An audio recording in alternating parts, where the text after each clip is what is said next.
Hello students, आज आपण इयत्ता 9वीतील दुसरी संतवाणी भेटी लागी जीवा याचा अभ्यास करणार आहोत. संतवाणी जी तुम्ही 8th स्टँडर्डला सुद्धा अभ्यासली होती, आता त्याचाच अभ्यास आपण इथे करणार आहोत. संतवाणी. विद्यार्थी मित्रांनो, आपल्या महाराष्ट्राला संतांची परंपरा लाभली आहे. संत ज्ञानेश्वर, संत नामदेव, संत एकनाथ, संत तुकाराम, संत चोखामेळा, संत जनाबाई यांसारखे अनेक संत महाराष्ट्राच्या मातीत जन्माला आए. ऐसे बहुत सारे संत जो है इस महाराष्ट्र में उनका जन्म हुआ. या सर्व संतांनी विठ्ठलाला आपले दैवत मानले. और ये जो सारे संत हैं, उन्होंने जो विठ्ठल है, विठ्ठल भगवान कृष्ण के अवतार, महाराष्ट्र में पंढरपुर में विठ्ठल का मंदिर है जिसको उन्होंने सबने अपना दैवत माना, अपना भगवान माना. भक्तीचा मार्ग जोपासताना समाजातील अंधश्रद्धा, अज्ञान दूर करण्याचा प्रयत्न किया. और इन संतों ने एक बहुत बड़ा काम किया. उन्होंने लोगों को भक्ति का मार्ग, अच्छा मार्ग दिखाया और साथ में समाज के अंदर जो अंधश्रद्धा थी, सुपरस्टिशन था, जो अज्ञान था, उसको दूर करने का प्रयत्न अपने अभंगों से किया. ओव्यातून जनजागृती करण्याचा प्रयत्न केला. ओवी, अभंग, श्लोक दोहे, उनमें से उन्होंने जनजागृती सोशल अवेयरनेस लाने की कोशिश की. संतांनी ज्या कविता रचल्या त्याला आपण अभंग म्हणतो. ये जो संत है, उन्होंने जो पोएम बनाई या पोएम लिखी, रचल्या, राइट, त्याला आपण अभंग म्हणतो या संतवाणी कहते हैं.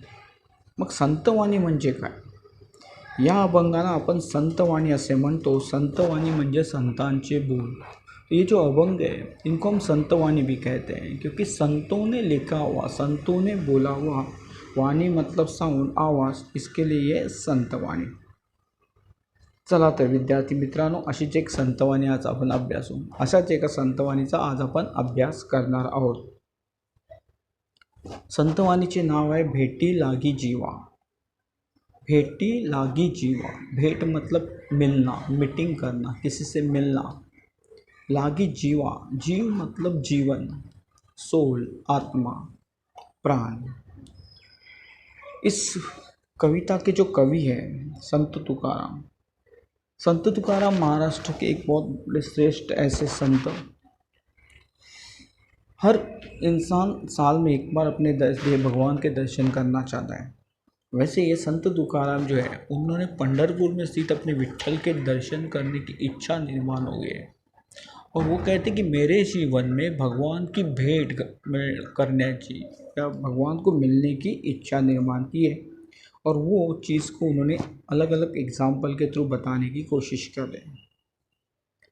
या कवितेचे अभंगाचे कवी संत तुकाराम आहेत. हा अभंग श्री संत तुकाराम महाराजांची अभंगगाथा अभंग क्रमांक 1136 यातून घेतला है. संत तुकाराम, उन्होंने बहुत सारे अभंग लिया. उनका एक जो कलेक्शन बुक है, उसमें से ये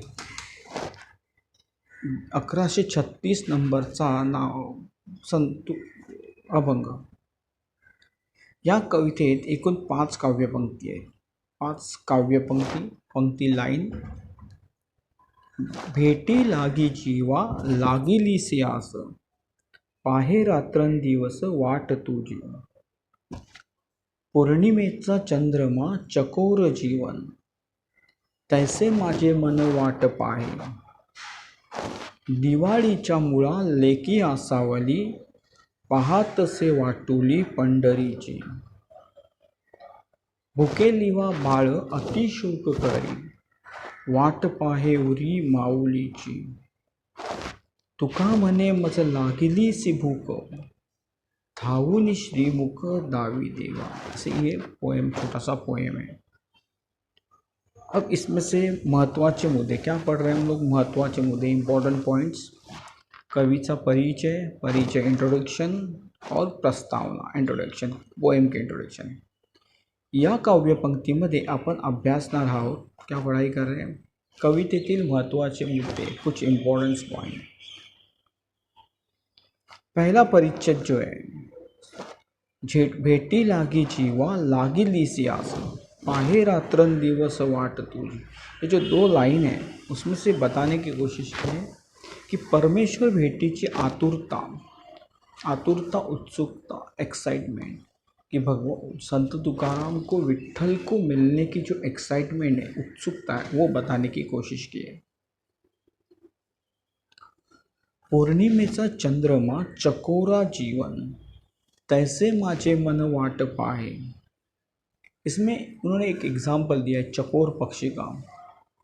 जो पूर्णिमा फुल मून होता है, वो मून आने की आकाश में दिखने की एक्साइटमेंट होती है, उसके अंदर इच्छा होती है, क्योंकि वही उसके लिए जीवन होता है। तो उस इच्छा को उन्होंने वर्णन किया है। तीसरा परिच्छेद जो है, दिवाळीच्या मुळा लेखी आसावली, पाहतसे वाटुली पंढरीची। दिवाली फेस्टिवल में लड़कियां अपने मायके माहेराला जाण्याची उत्सुकता, मायके जाने की एक्साइटमेंट होती है, और उनको लेने के लिए जो आता है, जो बंदा आता है, उसको मुरारी कहते हैं।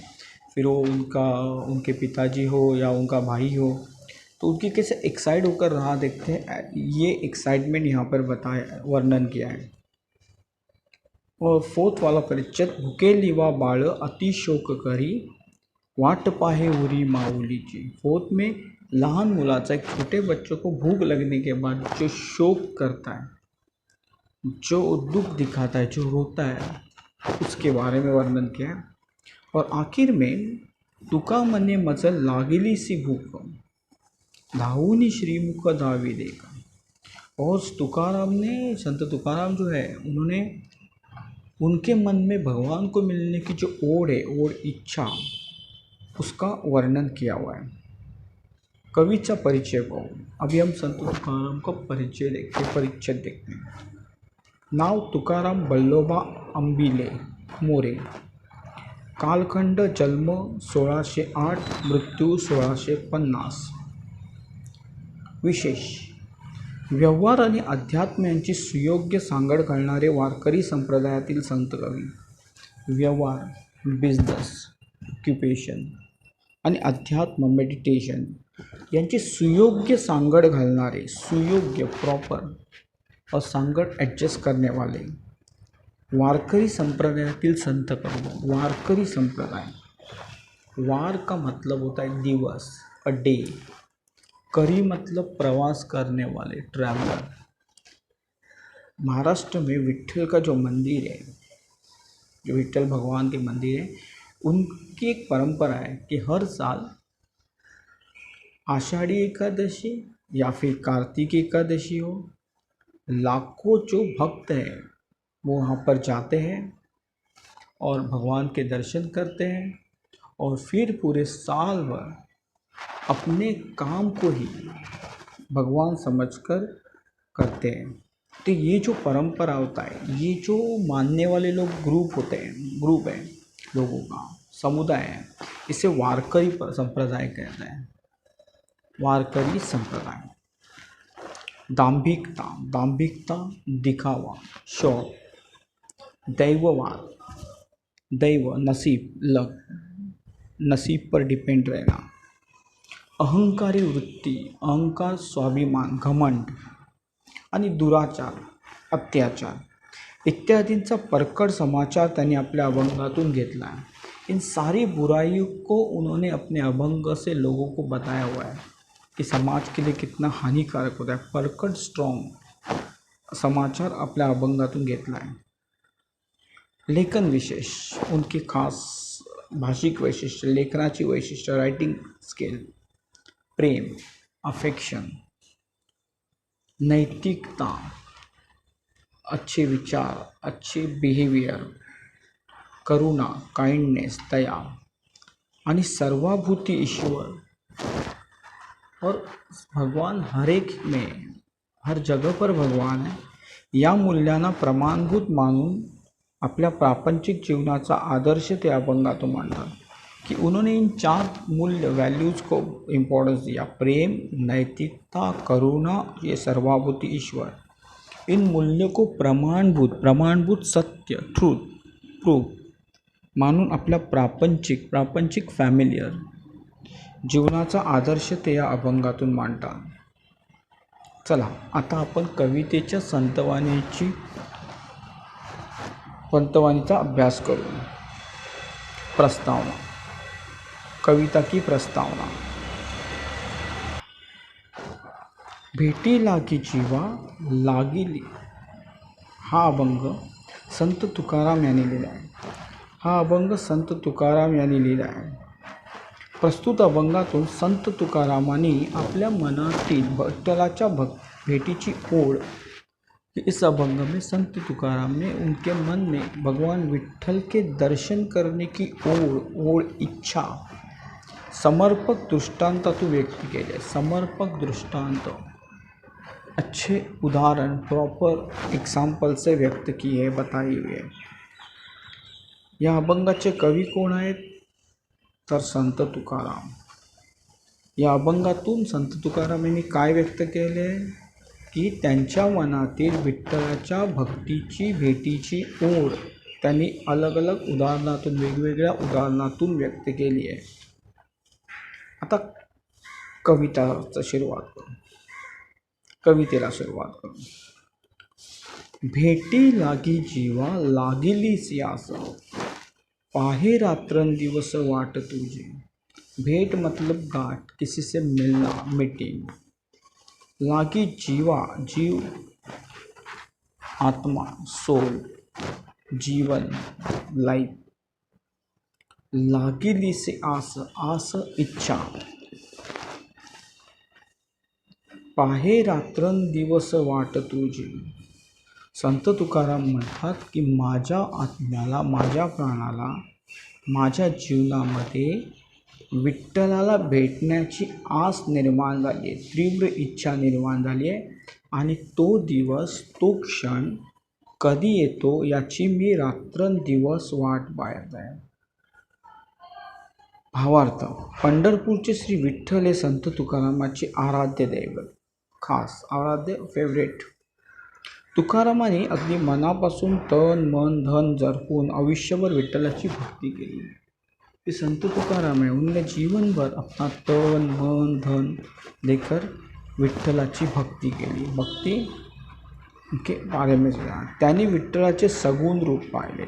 उन्होंने विठ्ठल के अंदर सगुण सारे गुणों से भरा हुआ रूप देखा. आता त्यांना विठ्ठलाचे निर्गुण रूप पाहायचे. अब उनको विठ्ठल जो है पंढरपुर में स्थित जो विठ्ठल है उनके देखने की इच्छा है, उस मूर्ति के दर्शन करने की इच्छा है. तेव्हा ते म्हणतात की हे विठ्ठला मला तुला प्रत्यक्ष बघायचे आहे. तर वो कहते की मुझे ॲक्च्युली तुझे देखना है. तुकाराम महाराज पंढरपूरच्या विठ्ठलाला सांगतात की विठ्ठला मला तुझ्या भेटीची ओढ लागली आहे, की मुझे तेरे मिलने की ओढ इच्छा निर्माण हो गई है. माझ्या आत्म्याला, माझ्या प्रत्येक श्वासाला तुला कधी भेटेन असे झाले आहे, की मुझे ऐसा लग रहा है कि मैं तुझे कब आके मिले. इतकी तीव्र ओढ, स्ट्रॉंग इच्छा, स्ट्रॉंग डिझायर निर्माण झाली आहे. ती व्यक्त करताना ते पुढे सांगतात की तुझ्या भेटीची मी रात्रंदिवस वाट पाहते हैं और फिर वो दिन कब आता है मेरे जीवन में, उसकी मैं रात दिन राह देख रहा हूँ. कि तुझ्या भेटीसाठी आतुरतेने डरे, कि तेरे मिलने के लिए मैं बहुत एक्साइटेड होकर देख रहा हूँ, तू मुझे दर्शन दे. अब इसी चीज़ को कि उनके मन में विठ्ठल जो है, उनके दर्शन की जो इच्छा है वो कितनी स्ट्रॉन्ग है, और ये बताने के लिए उन्होंने कुछ एग्जाम्पल्स दिए हुए हैं. पहला एग्जाम्पल देखते हैं. पौर्णिमेचा चंद्रमा चकोरा जीवन. पौर्णिमा फुल मून डे. चंद्रमा द मून. चकोर जीवना. चकोर एक काल्पनिक पक्षी, एक इमेजिनरी बर्ड, कि उसके बारे में ऐसा बताया जाता है कि ये जो पक्षी होता है ये चंद्र की किरणों को देखकर जिंदा रहता है, ऐसा कवि संकेत. और जीवन, आयुष्य, लाईफ. तैसे माझे मन वाट पाहे, तैसे तसे माझे मन वाट पाय, मन चित्त माइंड वाट पाय, की ज्याप्रमाणे चकोरासाठी चंद्राचे किरण आवश्यक असते, जगण्यासाठी जरुरी असते, तो चकोर पक्षी खूप उत्सुकतेने रात्री येणाऱ्या चंद्राची वाट पाहत असतो. त्यासाठी दिवसभर तो तळमळत असतो, दिवसभर तडफडत असतो. तसेच मला तुझे दर्शन कधी होईल याचे मी वाट पाहत आहे, याचे मन माझे वाट पाहत आहे. चकोर पक्षी चंद्रकिरणावर जगतो असे म्हणतात. चंद्रकिरण पे जीता है असा कवी संकेत आहे. जेव्हा संत तुकाराम विठ्ठलाला सांगतात की हे विठ्ठला, तो संत तुकाराम ये एग्जाम्पल देके बताते की हे विठ्ठला, ज्याप्रमाणे तो चकोर पक्षी पौर्णिमेच्या चंद्राची वाट पाहतो, जिस तरह से वो चकोर पक्षी पूर्णिमा जो फुल मून डे होता है वो चंद्र उगने की राह देखता है, पौर्णिमेचा चंद्रमा हे त्या चकोर पक्षाचे जीवन असते. क्योंकि वो मून, उसकी किरणें, उसका प्रकाश जो होता है वही इस चकोर पक्षी के लिए जीवन होता है. यहाँ पर जीवन का मतलब दो चीज़ें होती, एक जीवन उसके लाइफ और दूसरा जीवन जो का मतलब होता है पाणी. कारण जेव्हा पौर्णिमेचा चंद्र हा आकाशात उगवलेला असतो तेव्हा त्याचा प्रकाश, त्याची किरणे पिऊन हा चकोर पक्षी तो जगत असतो. जेव्हा पूर्णिमेचा चंद्रमा आकाश में दिखता है, उसकी किरणें, उसकी प्रकाश पीकर ये जिंदा रहता है. म्हणून पौर्णिमेचा चंद्र हा त्या चकोर पक्षाचे जीवन असते. इसलिए पौर्णिमा का जो चंद्र होता है उस चकोर पक्षी के लिए जीवन होता है. तसेच माझे मन त्या चकोर पक्षासारखे विठ्ठलाचे दर्शन कधी होईल याची वाट पाहत आहे. दुसरा उदाहरण, दिवाळीच्या मुळा लेकी असावली, पाहतसे वाटोळी पंढरीची. दिवाळीच्या मुळा लेकियात, मुळा मुरारी, यहाँ पे एग्जाम्पल दिया मुरारी. जो लड़कियाँ शादी होकर ससुराल जाती है, दिवाली के फेस्टिवल में उन्हें लाने के लिए, पहले ज़माने में जब व्हीकल्स नहीं थे, ट्रांसपोर्टेशन का कोई सिस्टम नहीं था, तब उन्हें लाने के लिए एक तो उनके पिताजी या उनका भाई या घर का कोई सदस्य जाता है, जिसे मुरारी कहा जाता है.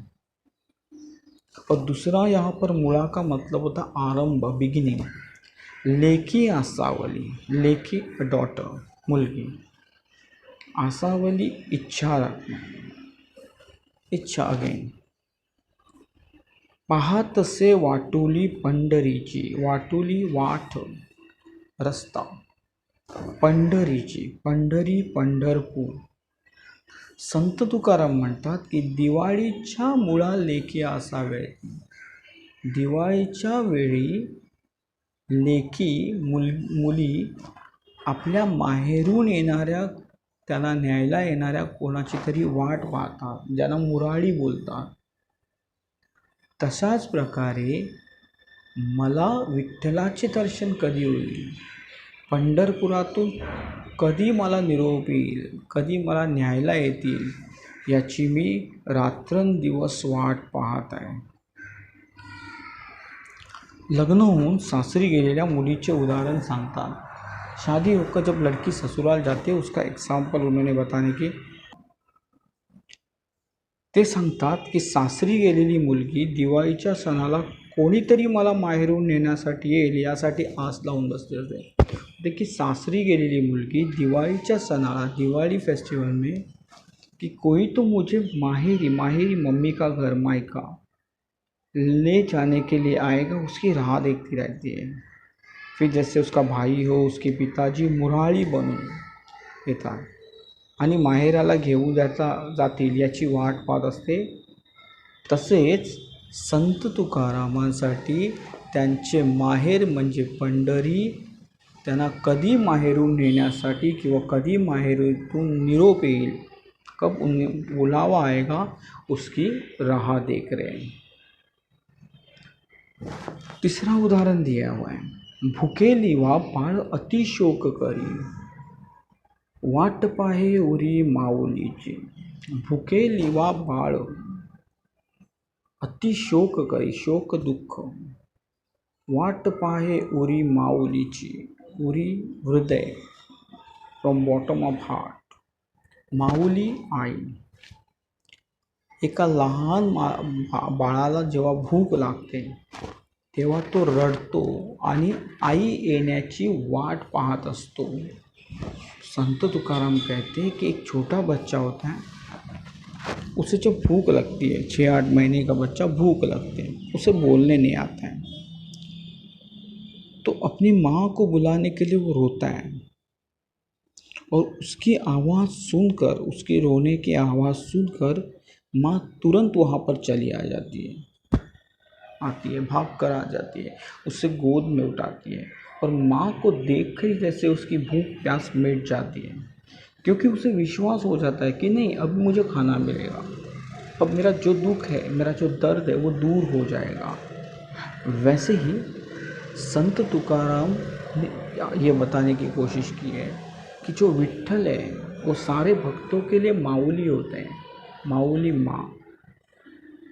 अगर कोई भक्तों को दुख होता है तो वो उस बच्चे की तरह विट्ठल को आवाज़ देते हैं और उनका रोना सुनकर, अपने भक्तों की आवाज़ सुनकर विट्ठल तुरंत भागकर वहाँ पर आ जाते।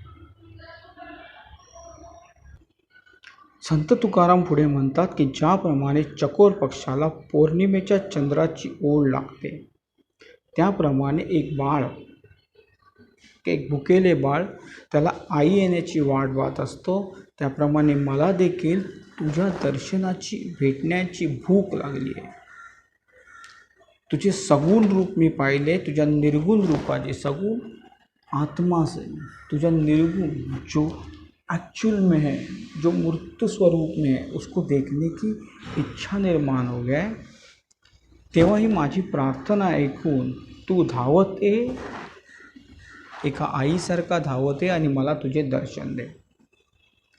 तुका म्हण मज लागिलीसी भूक। संत तुकाराम कहते की मज लागिलीसी भूक, मज मला लागिलीसी भूक, भूक शुदा, हंगर, धावूनी श्रीमुख दावी देवा।